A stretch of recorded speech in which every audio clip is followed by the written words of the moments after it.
Bismillahirrahmanirrahim. Assalamualaikum warahmatullahi wabarakatuh. Alhamdulillahillazi bi ni'matihi tatimmus shalihat. Asyhadu an la ilaha illallah wa asyhadu anna Muhammadar Rasulullah. Allahumma shalli ala Muhammad wa ala ali Muhammad. Ikhwani wa akhwati fillah dimanapun berada, kita akan melanjutkan kembali pembacaan syarah hadis Arba'in Nawawiyah untuk hadis yang nomor 2. Alhamdulillah hadisnya cukup panjang untuk nomor 2 ini yang membahas terkait masalah Islam, iman, dan ihsan. An Umar radhiyallahu anhu qala bainama nahnu julusun 'inda Rasulillah sallallahu alaihi wasallam zata yaumin istala 'alaina rajulun syadidun bayadis siyab syadidus sawadis sya'r la yura 'alaihi asarus safar wa la ya'rifuhu minna ahadun hatta jalasa ila nabi sallallahu alaihi wasallam fa asnada rukbatayhi ila rukbatayhi wa wada'a kafayhi ala fahizahi wa qala ya Muhammad akhbirni 'anil Islam faqala Rasulullah sallallahu alaihi wasallam al-islamu an tashhada an la ilaha illallah wa anna Muhammadar Rasulullah wa tuqima shalah wa tu'tiya zakah wa tasumu ramadan wa tahujjal baita in istata'ta ilaihi sabila qala sadaqta fa'ajibna lahu yas'aluhu wa yusaddiquhu qala fa akhbirni 'anil iman qala an tu'mina billahi wa malaikatihi wa kutubihi wa rusulihi wal yaumil akhir wa tu'mina bil qadari khairihi wa syarrihi qala sadaqta qala fa akhbirni 'anil ihsan qala an ta'budallaha ka'annaka tarahu fa illam takun tarahu fa innaka yarak qala fa akhbirni 'anis sa'ah qala mal mas'ulu anha bi'alama minas sa'il fa akhbirni 'an amaratiha qala an taridal amatu rabbataha wa an taral hufatal 'uratal 'ala ri'a asya'i yatatawwaluna fil bunyan thumma intalaqa falabistu madiyan thumma qala ya Umar atadri manis sa'il qultu Allahu wa rasuluhu a'lam qala fa innahu Jibril atakum yu'allimukum dinakum, yang artinya diriwayatkan dari Umar bin Khattab radhiyallahu anhu, ia berkata, ketika di suatu hari kami duduk di sisi Rasulullah sallallahu alaihi wasallam, tiba-tiba muncul kepada kami seorang laki-laki yang mengenakan pakaian yang sangat putih dan rambutnya amat hitam. Tak terlihat dirinya bekas perjalanan dan tidak ada seorang pun di antara kami yang mengenalinya. Ia segera duduk di hadapan Nabi sallallahu alaihi wasallam, lalu lututnya disandarkan kepada lutut beliau, lalu meletakkan tangannya di atas pahanya. Kemudian dia berkata, ya Muhammad, beritahukan kepadaku tentang Islam. Nabi Muhammad SAW bersabda, Islam adalah engkau bersaksi bahwa tidak ada ilah kecuali Allah dan Muhammad adalah Rasulullah. Engkau menegakkan salat, menunaikan zakat, engkau berpuasa pada bulan Ramadan, dan engkau menunaikan haji ke Baitullah jika mampu. Lelaki itu menanggapi, engkau benar. Maka kami pun dibuat heran. Ia yang bertanya dan ia pula yang membenarkannya. Kemudian ia bertanya lagi, beritahukan aku tentang iman. Nabi Muhammad SAW menjawab, engkau beriman kepada Allah, kepada malaikatnya, kepada kitab-kitabnya, kepada para rasulnya, kepada hari akhir, dan engkau beriman kepada takdir Allah yang baik dan yang buruk. Ia pun menjawab, engkau benar. Dan ia bertanya lagi, kabarkan aku tentang ihsan. Nabi Muhammad SAW menjawab, engkau beribadah kepada Allah, seolah-olah engkau melihat Allah. Dan bila engkau tidak mampu melihatnya, sesungguhnya Allah melihat engkau. Lelaki itu berkata lagi, beritahukan aku kapan terjadinya kiamat. Nabi Muhammad SAW menjawab, yang ditanya tidaklah lebih tahu dari yang bertanya. Dia pun bertanya, beritahukan kepadaku tentang tanda-tandanya. Nabi Muhammad SAW menjawab, jika seorang amat atau budak wanita telah melahirkan tuannya, jika engkau melihat orang yang tidak beralas kaki, telanjang, miskin, dan pengembala kambing, telah saling berlomba dalam mendirikan bangunan yang menjulang tinggi. Setelah itu, lelaki tersebut segera pergi. Aku pun terdiam sekian lamanya sehingga Nabi bersabda kepadaku, "Wahai Umar, tahukah engkau siapakah lelaki yang bertanya itu?" Aku menjawab, Allah dan Rasulnya lebih mengetahui. Beliau bersabda, dia adalah Jibril yang datang kepada kalian, mengajarkan kepada kalian tentang agama kalian. Hadis ini diriwayatkan oleh Imam. Dia adalah Jibril yang datang kepada kalian, mengajarkan kepada kalian tentang agama kalian. Hadis ini diriwayatkan oleh Imam Muslim dalam sahihnya. Urgensi hadis. Ibnu Daqiq Al-Aid berkata, hadis yang sangat agung ini memuat seluruh perbuatan, baik lahir maupun batin.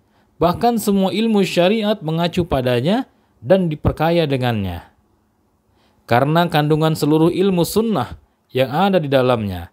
Sebagaimana surah Al-Fatihah yang disebut dengan Ummul Quran. Karena seluruh makna Al-Quran terkandung di dalamnya. Maka hadis ini juga disebut dengan Ummus Sunnah.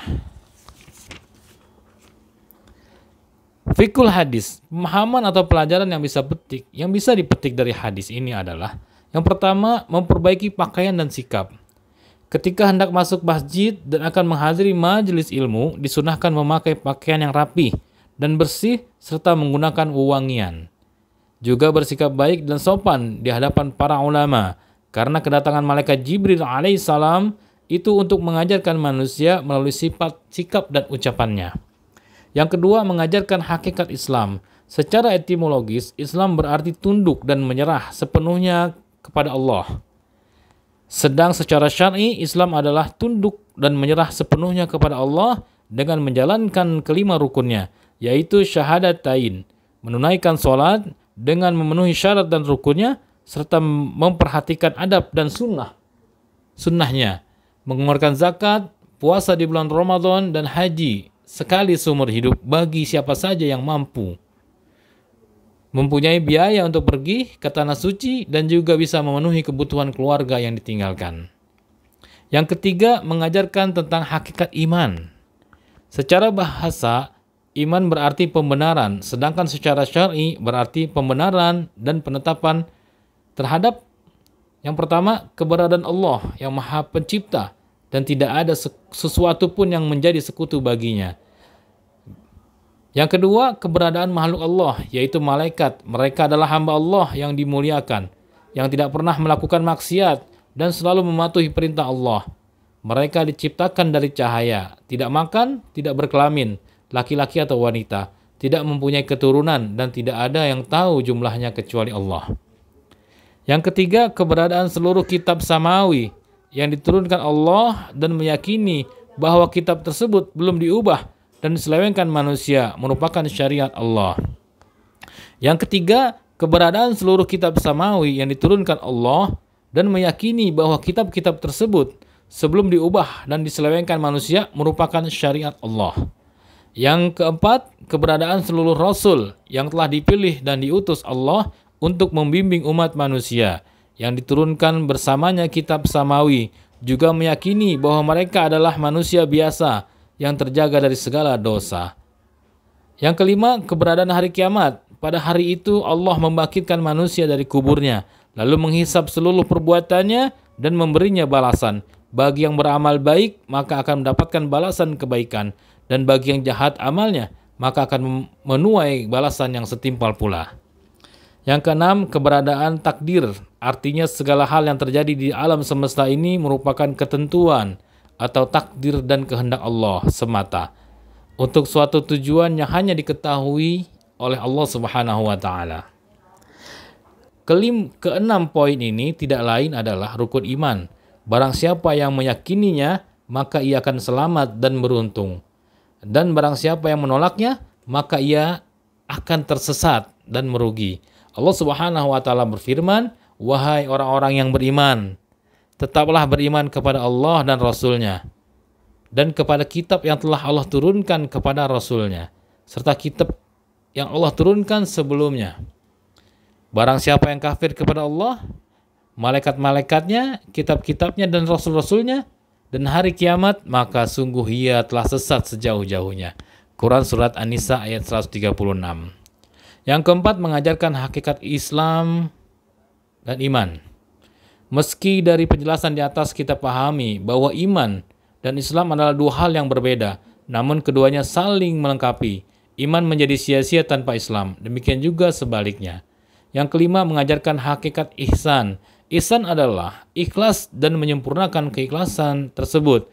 Artinya memurnikan ibadah sepenuhnya hanya untuk Allah, serta dibarengi dengan upaya untuk menyempurnakannya, sehingga ketika melaksanakan ibadah tersebut seolah-olah engkau melihatnya. Dan jika tidak mampu, maka ingatlah bahwa Allah senantiasa menyaksikanmu dan mengetahui apapun yang ada pada dirimu, baik besar maupun kecil.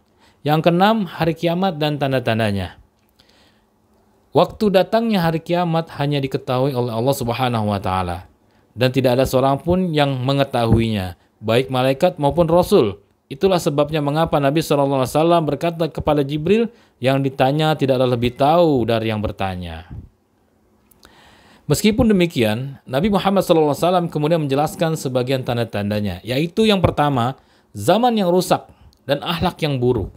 Pada saat itu banyak anak yang durhaka pada orang tuanya. Mereka memperlakukan orang tuanya seperti perlakuan tuan terhadap budaknya. Yang kedua, keadaan yang genting dan gawat.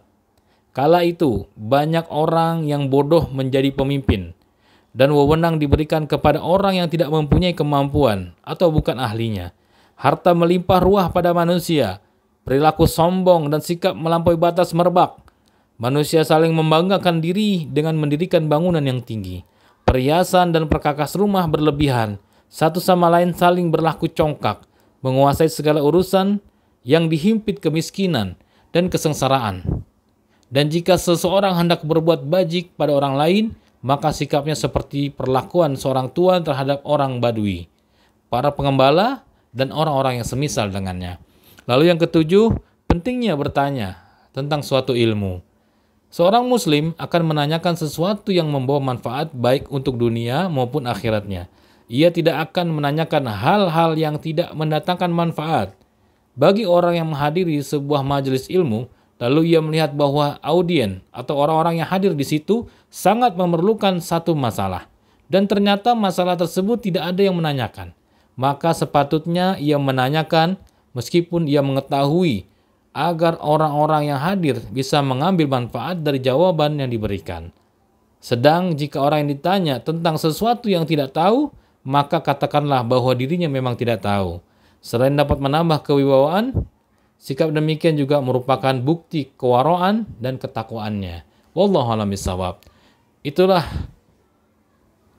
syarah atau penjelasan terkait masalah hadis yang membicarakan perkara Islam, iman, dan ihsan. Hadis ini sungguh sangat mulia dan sangat agung, karena di dalamnya merupakan inti dasar atau pokok-pokok dasar agama itu sendiri.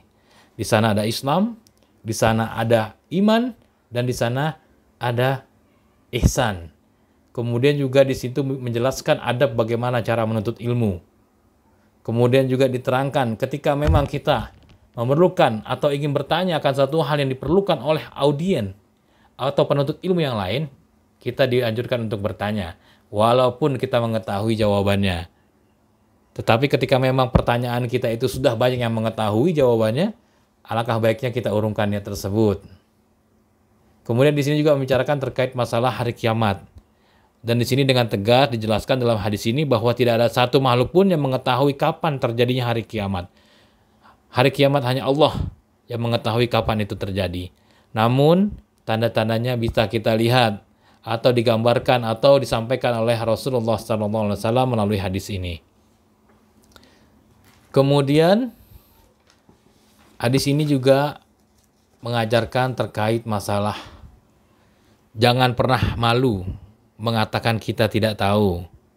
Kalau seandainya memang sesuatu yang ditanyakan kepada kita bukan merupakan bidang kita.